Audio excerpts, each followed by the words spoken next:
నమస్తే, జై Sriram. Welcome to my channel. నేను మీ సుధీష్ రెడ్డి.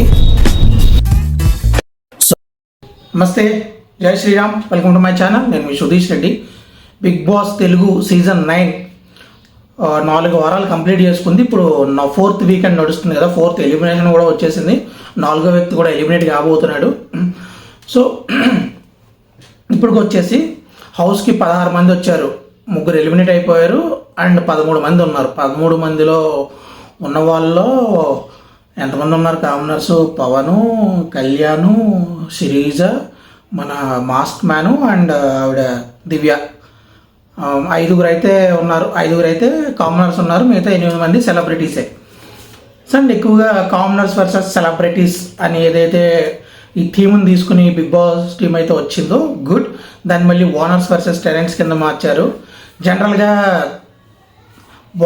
బళ్ళు అవుతాయి అనుకున్నాం కదా. ఎక్కువగా ఈ సెలబ్రిటీస్ కొంచెం ఓవర్ యాక్షన్ చేస్తారు, అహంకారపూరితంగా ఉంటారు, లేకపోతే కొంచెం అతి చేస్తారు అనుకున్నాం మనందరం. బట్ దానికి రివర్స్లో ఈ కామనర్స్ ఏదో పైనుంచి దిగిపడి వచ్చినట్టు మామూలు ఓవర్ యాక్షన్ చేయలేదు. ఎస్పెషల్లీ ఆయన ఆయన పేరు మర్చిపోయినా, గుండె ఉండేవాడు కదా, నవీన, ఆయన పేరు నవీన అనుకుంటా, సారీ. ఆయన లేకపోతే అమ్మాయి గంభీరంగా గొంతేసుకుని మాట్లాడేసేది కదా, ప్రియా. వాళ్ళిద్దరూ ఎలిమినేట్ అయిపోయారు ఆల్రెడీ. అది స్వయంకృత అపరాధాలే. ఎందుకంటే ఎస్పెషల్లీ గుడ్ కోసం ఏదో కోహినూరు డైమండ్ అనుకుని వీళ్ళు చేసిన అడావిడి అంతా ఇంత కాదు కదా. మామూలు రచ్చ చేయలేదు కామనర్స్ అయితే. బట్ దానికి తగ్గట్టుగానే ప్రతి వారం నేను నా టాప్ 5లో ఎవరు ఉంటారు, ఎవరెవరు పాజిటివ్స్ ఏంటి, నెగిటివ్స్ ఏంటి, ఈ వారం అప్డేట్ ఎవరు అయ్యారు, తర్వాత డౌన్లో ఎవరు ఉన్నారని చెప్పుకుంటూ వచ్చాను కదా. సో లాస్ట్ వీక్ కొన్ని కారణాల వల్ల కుదరలేదు, ఫ్యామిలీ ఫంక్షన్. బట్ ఈ వారం ఈ 13 మంది గురించి ప్రాపర్గానే డీటెయిల్డ్ అనాలిసిస్ చేద్దాం అనుకుంటున్నా. సో నా దృష్టిలో కొంతమంది టాప్ 5 ఉన్నారు, బాటమ్ 5 ఉన్నారు, అండ్ అటు ఇటు ఊగిసలాడుతూ ఉన్న వాళ్ళు కూడా ఉన్నారు. సో ఫస్ట్ ఆఫ్ ఆల్ నా టాప్ 5 అయితే, టాప్ 5 కాదు, టాప్ 6 అనుకుంటున్నా. టాప్ 6 అయితే చెప్పేస్తున్నా. బర్నీ గారు, ఇమాన్యుయల్, రాము, కళ్యాణు, మన సుమన్ శెట్టి గారు అండ్ శ్రీజ. వీళ్ళు 6 టాప్ 6 అని అనుకున్నా. అది ఎందుకంటే ముందు వివరంగా ఇంకా మాట్లాడుకుందాం. ఇంకా బాటంలో ఉన్న వాళ్ళు అయితే మన హరీష్ గారు, సంజన గారు అండ్ తనూజ గారు, మన రీతువర్మ గారు. ఫైనల్గా అయితే ఇంకా అంటే వీళ్ళ 4 బాటంలో ఉన్నారని అయితే అనుకుంటున్నా. ఇంకా మిగతా 3లో ఈవిడెవరు, ఫ్లోరా షైని గారు, ఇంకొకళ్ళు ఎవరున్నారబ్బా, ఫ్లోరా షైని గారు ఇంత అయిపోయారు. ఫ్లోరా షైని గారు, రాముని అయితే చెప్పేసాం, దివ్య గారు కొత్తగా వచ్చారు కదా ఆవిడ. ఇంకొకళ్ళు ఎవరినైనా మిస్ అయ్యాను, ఒకసారి ఎవరు మిస్ అయినా కామెంట్లో చెప్పండి కొంచెం. సో వీళ్ళు అయితే ఉన్నారు కదా. వీళ్ళ 13 మంది గురించి కొంచెం వీలైనంత వివరంగా కుదిరినంత క్లుప్తంగా మన స్టైల్లో మాట్లాడేసుకుందాం. సో ఫస్ట్ ఆఫ్ ఆల్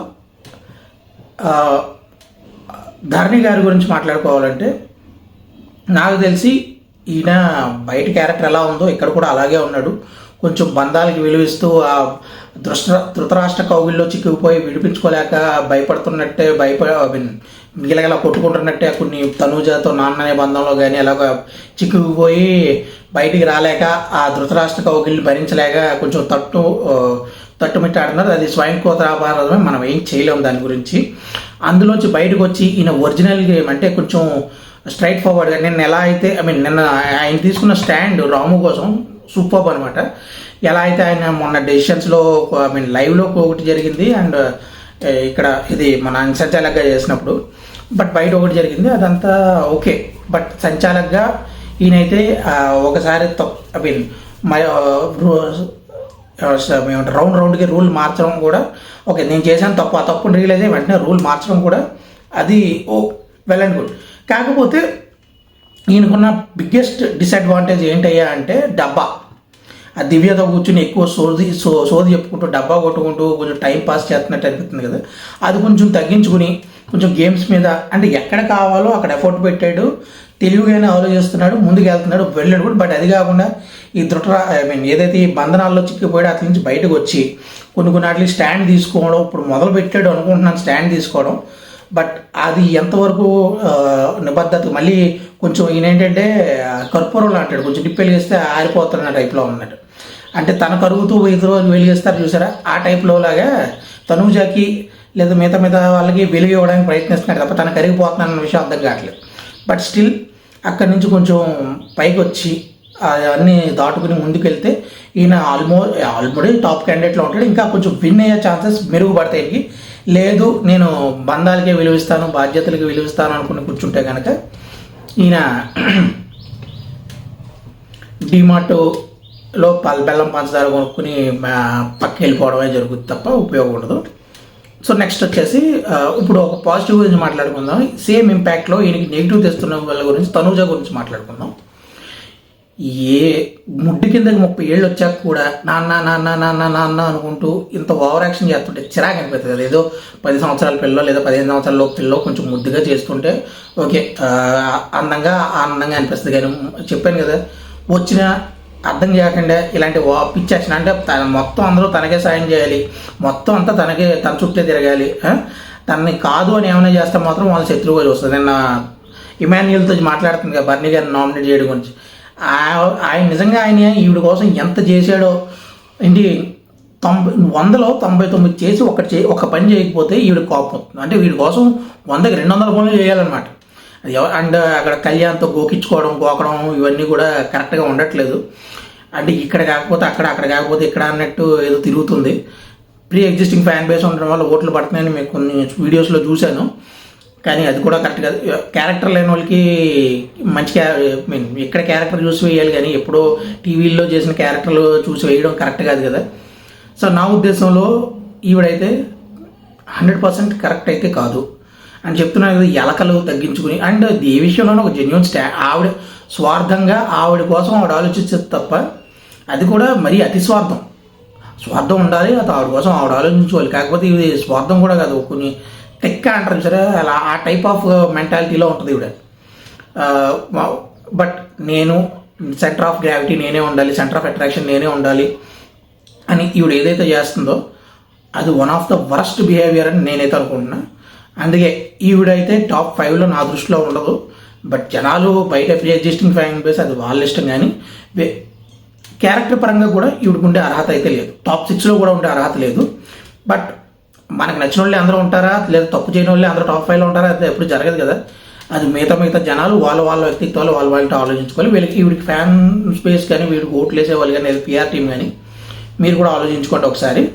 ఎందుకు కరెక్ట్ మనం బిగ్ బాస్ అనేది ఒక పర్సనాలిటీ డెవలప్మెంట్ అనుకుంటే, ఇలాంటి పర్సనాలిటీని మనం టాప్ 5లోకి తీసుకెళ్ళి ఎలాంటి ఎగ్జాంపుల్ సెట్ చేస్తాం అంటే మనం కూడా అంత భావదారిద్ర్యంలో బతుకుతున్నావా అన్న డౌట్ వస్తుంటుంది చాలా వరకు, ఇలాంటి వాళ్ళని ఎంకరేజ్ చేస్తున్న వాళ్ళని చూస్తుంటే కనుక.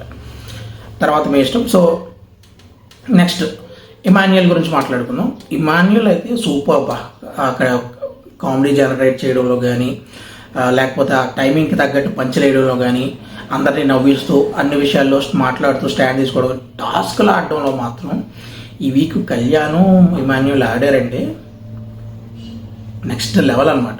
ప్రాణం పెట్టేసి ఆడారు.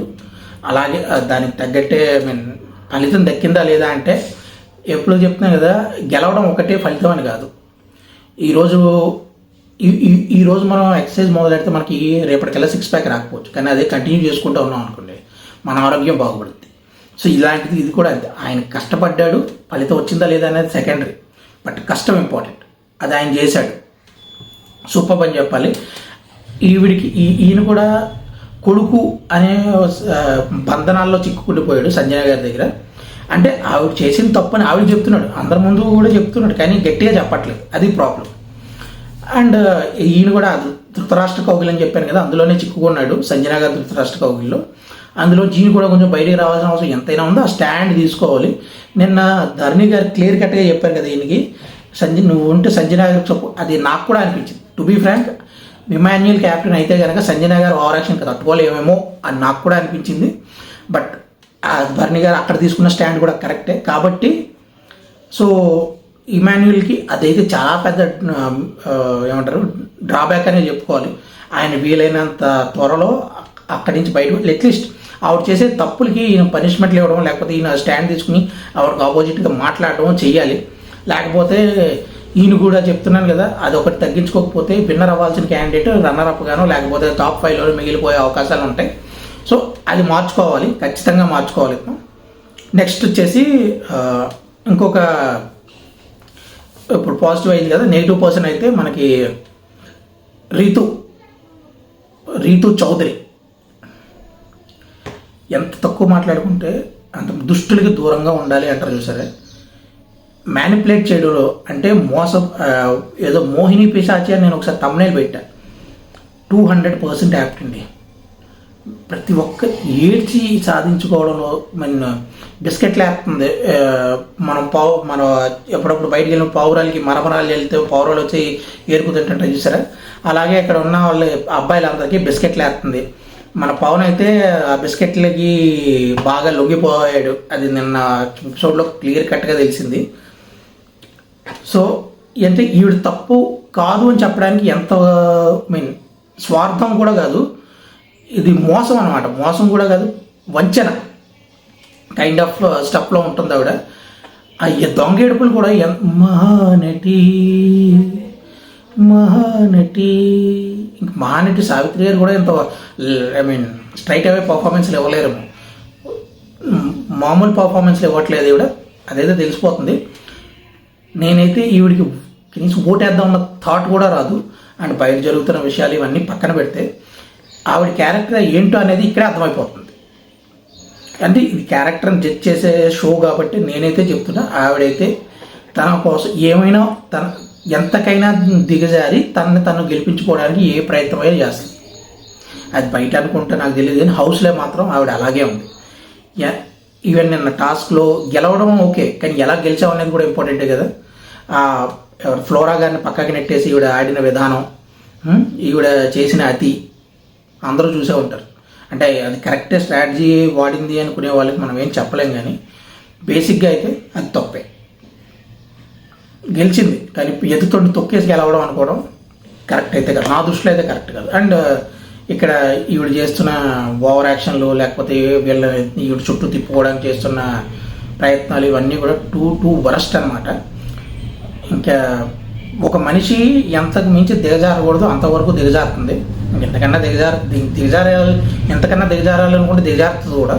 సో అది ఆవిడ ఆవిడ ఇంకా ఆవిడ వ్యక్తిత్వం, అది మనం ఏం చేయలేం. మేబీ పుట్టుకతో వచ్చిందో లేకపోతే ముందు వచ్చిందో తెలియదు, కానీ అదైతే ఆవిడ వ్యక్తిత్వం, అది క్లియర్ కట్గా అర్థమైపోతుంది. సో ఈవిడ కూడా one of the worst candidate లిస్ట్లోనే వేస్తాను నేను. నెక్స్ట్ సోల్జర్ కళ్యాణ్ ఈ వారం పడిన ఎపిసోడ్ నేను ఆల్రెడీ ఫస్ట్ వీక్ చెప్పాను, టాప్ 5లో ఉంటాడు కామనర్స్లో ఒక్కడాన్ని. సెకండ్ వీక్ వచ్చేటప్పటికి ఆ గ్రాఫ్ మొత్తం పడిపోయింది. అంటే గోకుడు రక్కుడు కార్యక్రమాల్లో ఎక్కువ పెట్టుకుని పౌగిలించుకోవడానికి వెళ్ళి ఆ చేతులు పట్టుకుని పిసికేసి ఇంకా ఏయో చేశాడు ఆయన. అవన్నీ పక్కన పెట్టుకుని ఈ వారం మొన్న నాగార్జున గారు చెప్పిన తర్వాత ప్రియా ఎలిమినేట్ అయిన తర్వాత కొంచెం అర్థం చేసుకుని మారాడు. ఈ వారం టాస్క్ ఆడాడండి, అది ఒక్కసారిగా ఇక్కడ ఉన్న గ్రాఫ్ని అక్కడ పెట్టుకున్నాడు. అండ్ నిన్న కళ్యాణ్ చేసిన ఏమంటారు వెన్నుపోటు కానీ, దానికి రీతువర్మతో ఈయన మాట్లాడిన విధానం కానీ అదే కంటిన్యూ చేసుకుంటూ వెళ్ళాడు. ఖచ్చితంగా విన్నర్ రేస్లో అయితే ముందు ఉంటాడు, కానీ నాకు నమ్మకం లేదు దొరా. మళ్ళీ రీతువర్మ వేసి ఆ బిస్కెట్కి పడిపోతాడని అనిపిస్తుంది నాకు, పడకూడదని కోరుకుంటున్నా, కానీ నాకైతే నమ్మకం లేదు పూర్తిగా. ఎందుకంటే వయసు అలాంటిది కదా, 23 సంవత్సరాలు అంటే ఆ అబ్బాయికి లోక జ్ఞానం అంతగా లేదు అని అనిపిస్తుంది. బట్ అంటే లోక జ్ఞానం ఉన్నా లేకపోయినా ఎంత వారు కానీ వేదాంతులైనా కానీ ఓర చూపు సోక కానీ కైపులో అంటారు కదా సార్. సో వయసు అలాంటిది, మనం ఏం చేయలేము చెప్పలేము కూడా. కానీ ఆ ఒక్క విషయాన్ని దాటుకుని వచ్చాడా కప్పు ఇతంది అన్నట్టు నాకు ఎందుకో బాగా కొడుతుంది. కానీ అది దాటడం కూడా ఇతరం కష్టమే అని ఇది కూడా చెప్తుంది. సో కాబట్టి చూద్దాం. ప్రస్తుతానికైతే గ్రాఫ్ పెంచుకున్నాడు, బాగా ఆడుతున్నాడు. ఈ వారం అయితే నిలదొక్కున్నాడు, అది నిలబెట్టుకోవాలని కోరుకుంటున్నాను. దీని తర్వాత మన మాస్క్ మ్యాన్ హరీష్ గారు నేను ఇప్పుడు అంటున్నట్టే ఈయన నాకు తెలిసి one of the worst candidate in Bigg Boss Telugu season 9. జనాలతో కలవడు, ఓకే, మొహం ఎప్పుడూ పెట్టుకుని తిరుగుతూ ఉంటాడు, అది కూడా ఓకే ఆయన వ్యక్తిత్వం అనుకోవచ్చు. ఈయన చేస్తే తప్పు, ఇదిలో ఐ మీన్ ఈయన మాట వింటే వాడు గొప్ప, ఈయన మాట వినకపోతే ఎవడైనా సరే తప్పే. వితండవాదం, పనికిమాలిన వాదం, సిద్ధాంతం. అంటే మళ్ళీ ఏమన్నా అంటే నేను అన్నపూర్ణలా ఉండాలి వండి పెట్టినప్పుడు, ఈయనేమో మొహం పెట్టుకుని ఏమైనా చేయొచ్చు. సో ఈయన చెప్పేదానికి చేసేదానికి అస్సలు సంబంధం ఉండదు. నిన్న పైగా వీళ్ళకి గొడవ అవుతుంటే వెళ్ళి పుల్లలేస్తున్నాడు, కావాలని గుచ్చి పుల్లలేస్తున్నాడు.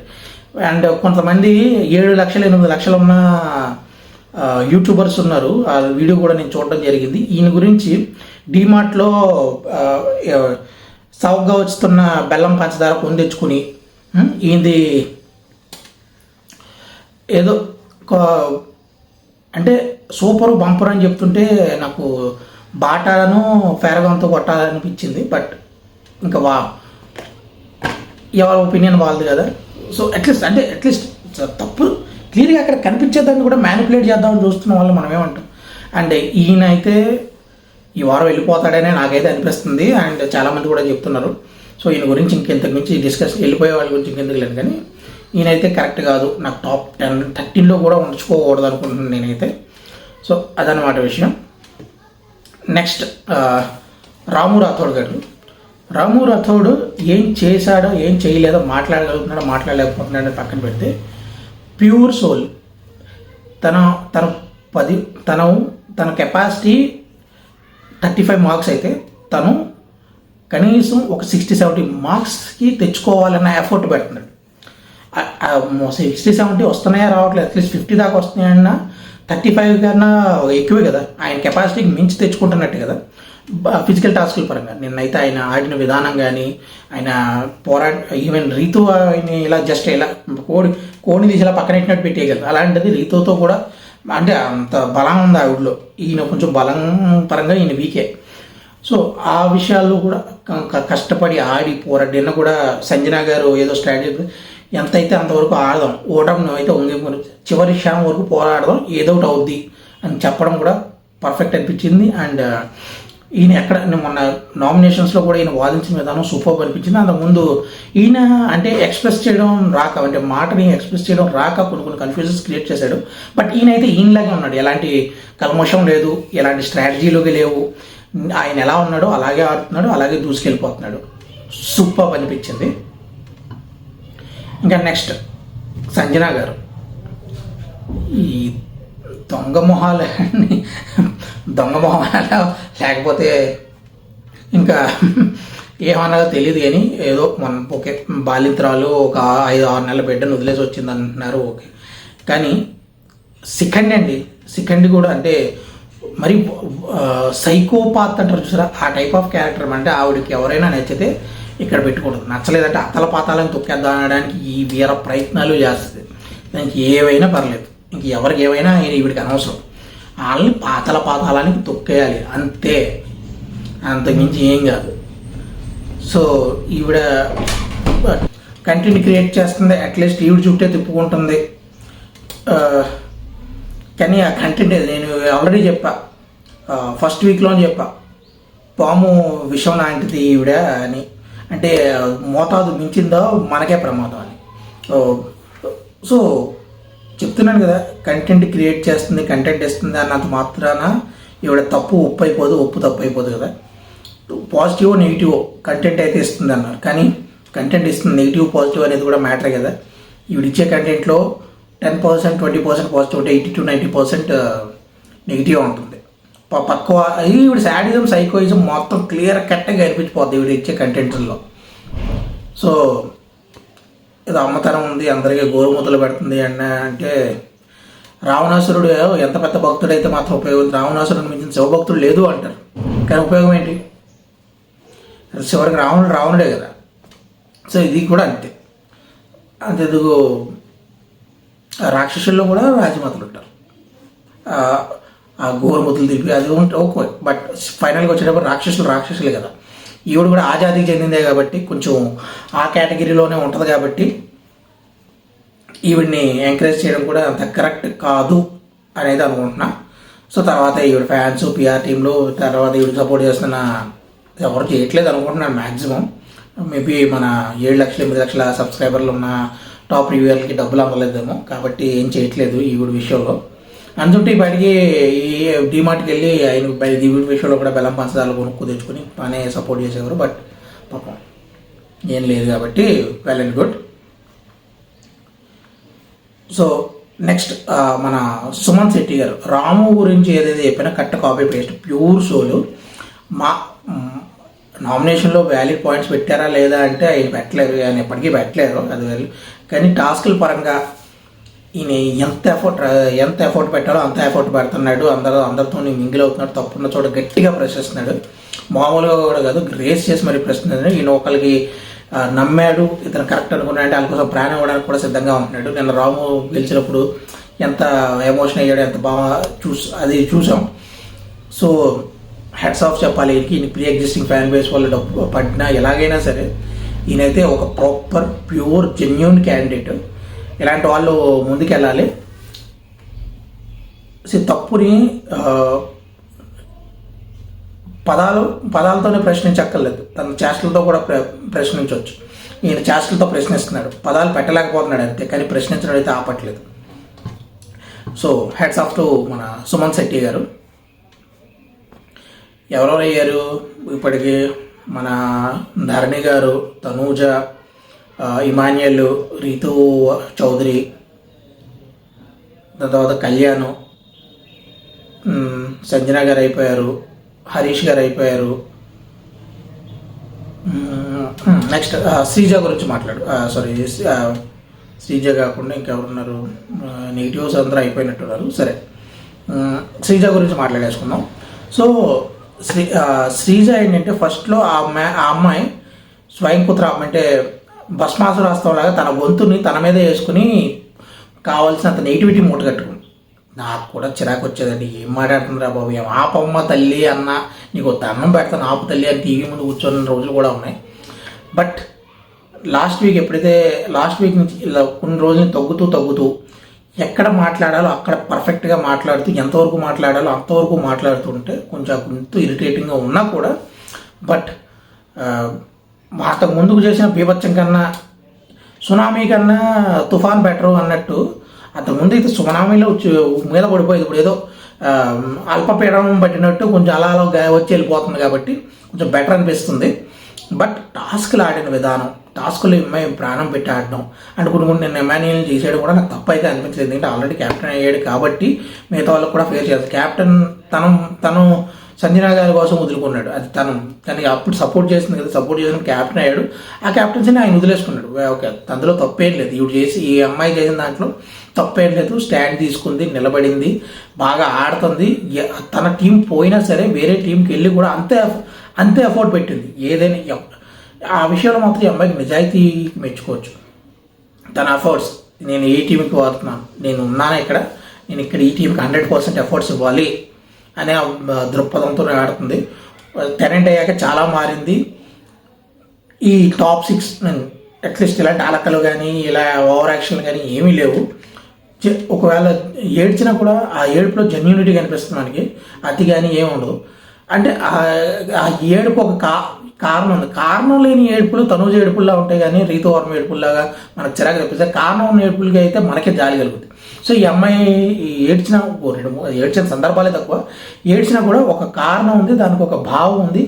ఆ భావోద్వేగంలోనే ఏడుస్తుంది అన్నట్టు మనకు కనిపిస్తుంది కాబట్టి వెల్ అండ్ గుడ్. సో ఈవిడైతే అంటే ఇది ఎంతవరకు మెయింటైన్ చేయగలుగుతుంది? ఎప్పుడైనా అంటే అగ్నిపర్వతం ఎప్పుడైనా బద్దలవుతుంది కదా, అలాంటి అగ్నిపర్వతం ఒక ఎపిసోడ్ చాలు ఈ అమ్మాయి గ్రాఫ్ మొత్తం పడిపోవడానికి, అలాగే ఇంకో ఎపిసోడ్ చాలు అమ్మాయి గ్రాఫ్ లేకడానికి పడుతూ లేస్తూనే ఉంటుంది.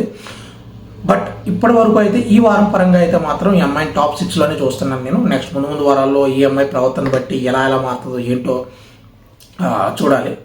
నెక్స్ట్ వచ్చేసి డీమాన్ పవన్. ఎందుకు వచ్చాడో, ఏం చేస్తున్నాడో, ఎందుకు ఉన్నాడో తెలియదు. బట్ మధ్యలో గ్రాఫ్ కొంచెం పెంచుకున్నాడు, 2 సార్లు క్యాప్టెన్ అయ్యాడు, బాగా ఆడాడు.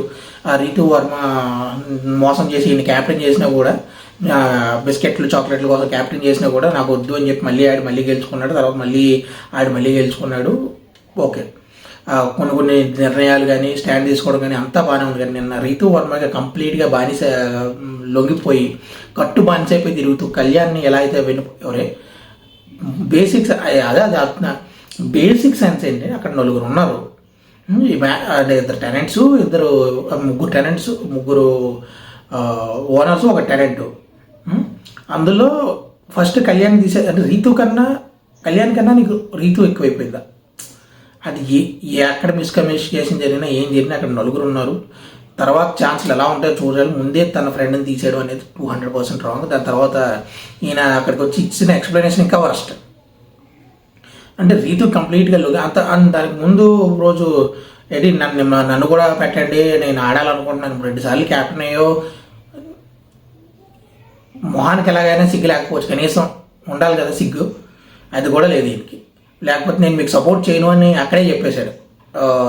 నువ్వేమైనా చేసుకో, నేనైతే ధర్మంగానే మాట్లాడతా అని చెప్పి ఇద్దరు అభిమాన్యాలు కళ్యాణ్ కూడా స్టాండ్ తీసుకున్నారు. సో ఈయన అంటే ముందు ఇంకా మధ్యవర్తిలో వరస్ట్లోనే ఉన్నాడు, వరస్ట్కి దగ్గరగా వచ్చేసాడు. జస్ట్ నెక్స్ట్ వీక్ వరస్ట్లోకి వెళ్ళిపోతాడులేండి. ఎక్కువ రోజులు ఉండే క్యాండిడేట్ కూడా కాదు, నాకు తెలిసి ఇంకో 2-3 వారాలు నామినేషన్లో రాలేదు ఇప్పుడు దాకా. ఈ 2-3 వారాల నుంచి వస్తే కనుక వెళ్ళిపోతాడని అనిపిస్తుంది నాకెందుకు. 2-3 వారాల్లో అన్నీ సర్దేసుకుని వెళ్ళిపోవడం సుఖం అనిపిస్తుంది. ఈయన పక్కన పెడితే నెక్స్ట్ ఫ్లోరా గారు ఓకే, ఈవిడ కూడా జెన్యున్గానే ఎఫర్ట్స్ ఉంటున్నారు. ఈవిడ ఫ్రెండ్షిప్ చేస్తున్న వ్యక్తి దోషాలు అవి ఈవిడికి కూడా చుట్టుకుంటే సంజయ్ గారితో బట్ ఈ వీక్లో నామినేషన్లో ఈవిడ పెట్టిన పాయింట్స్ నిలబడిన విధానం కొంచెం భాష రాక అటు తరబడుతుంది. బట్ ఇది తెలుగు షో కాబట్టి తెలుగు వాళ్ళు ఉంటే బెటర్. అలాంటి భాష రాకుండా ఎంకరేజ్ చేయాలంటే వేరే లాంగ్వేజెస్ ఉన్నాయి కదా, అందులోకి వెళ్ళి టాలెంట్ చూపించుకుంటే బాగుంటుంది. కానీ ఇక్కడ భాష రానప్పుడు తెలుగు వాళ్ళు ఉన్నప్పుడు తెలుగు వాళ్ళకి ఛాన్స్ ఇవ్వాల్సి వచ్చినప్పుడు ఈవిడిని ఎంకరేజ్ చేయడం కూడా కరెక్ట్ కాదు. బట్ క్యారెక్టర్ పరంగా ఈవిడ ఏమనట్లేదు, ఓన్లీ భాష పరంగా అయితే తెలుగు భాషకి ఈవిడ కరెక్ట్ మీద ఎక్కువ ఇంగ్లీష్లోనే ప్రయత్నిస్తుంది కాదనట్లేదు. కానీ ఇది ఇప్పుడు మా అమ్మగారితో నేను షో చూస్తున్నాను, ఇదేమో మాట్లాడుతున్నా సబ్ టైటిల్స్ వేయాల్సి వస్తుంది. మా అమ్మకి ఎందుకు అర్థం కాదు, అది ఎవరికి అర్థం కాదు. సో అలాగే కొంచెం ఏజ్డ్ వాళ్ళకి అంటే ఈవిడ అర్థం చేసుకోవడం కనెక్ట్ అవ్వడం చాలా కష్టంగా ఉంటుంది. కాబట్టి ఈవిడ కూడా 2-3 వారాల్లో వెళ్ళిపోద్ది అని నేను అయితే అనుకున్నా. బట్ తెలుగు వచ్చి ఉంటే కనుక one of the best candidate. But ఆ భాష రాకపోవడం అనేది ఈవిడికి పెద్ద డిసడ్వాంటేజ్. ఇంకా మిగిలింది దివ్య. ఈవిడ ఫస్ట్ వచ్చింది ఏదో ఒక తుఫాన్లా వచ్చింది, తర్వాత ఏదో చిలికిడి గారి వల్ల తయారైంది. ఈడ అక్కడ బర్నీ గారితో కూర్చుని డబ్బాలు కొట్టుకోవడం, డబ్బా అని కొట్టుకోవడం, ఆ వంటలక్కలా అక్కడ వంట చేసుకుంటూ నవ్వుతూ వంట చేస్తున్నారు, అది వెళ్ళండి. కానీ టాస్కుల్లో మాత్రం తేలిపోయింది ఈవిడ. అంత గొప్ప పర్ఫార్మెన్స్ అయితే ఏమీ లేదు. అంటే ఉమెన్ కార్డు వాడదామని హరీష్ గారి ఆ విషయంలో మెచ్చుకోవచ్చు. దండం పెట్టారు, అలా ఏం కాకూడదు. ఆయన ఇలాంటివి చేస్తాడంటే నమ్మలేదు. ఎందుకంటే ఆయన ఎలాగైనా ఉండొచ్చు, కానీ ఉమెన్స్కి రెస్పెక్ట్ ఇవ్వడం, ఆయన స్పేస్ తీసుకుని ఆ గ్యాప్లోనే ఉండడం ఇలాంటివి చేస్తుంటారు. కాబట్టి ఆయన చేశాడంటే నమ్మకం. కానీ ఈవిడ కొంచెం అతి చేసిందనే ఫీలింగ్ అయితే వచ్చింది. టాస్క్లు ఈవిడ ఆకారం ఉంది కానీ మైండ్ మొత్తం డొల్ల ఏం లేదు లోపల అంటారు చూసారు, అలాగే ఉంది పాపం ఈవిడ పర్ఫార్మెన్స్ కూడా. సో ఈవిడ కూడా ఎక్కువ సర్వైవ్ అవ్వడంటే కొంచెం ఏదో భరణి గారిని ములగ చెట్టు అయితే ఎక్కించేస్తుంది. ఇప్పుడు ఎప్పుడు తోసేస్తో తెలియదు కానీ తోసేసేలాగే ఉంది. అదొకటి. అండ్ అంత గొప్ప పర్ఫార్మెన్స్లు కూడా ఏమీ ఇవ్వలేదు. సంజన గారితో ఏదో ఢీ కొట్టడంలో కొంచెం అటు ఇటుగా ఉంటుంది తప్ప మిగతా విషయాల్లో మొత్తం అంతా జుజుబీగా ఉంది. కాబట్టి సో ఏం లేదు ఈవిడ కూడా.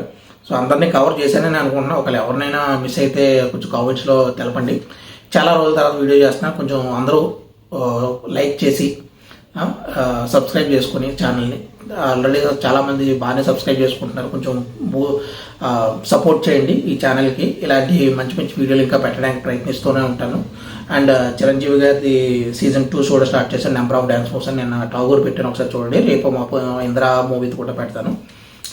సో ఇంతటితో సెలవు తీసుకుంటున్నా. ధన్యవాదాలు. Thank you very much.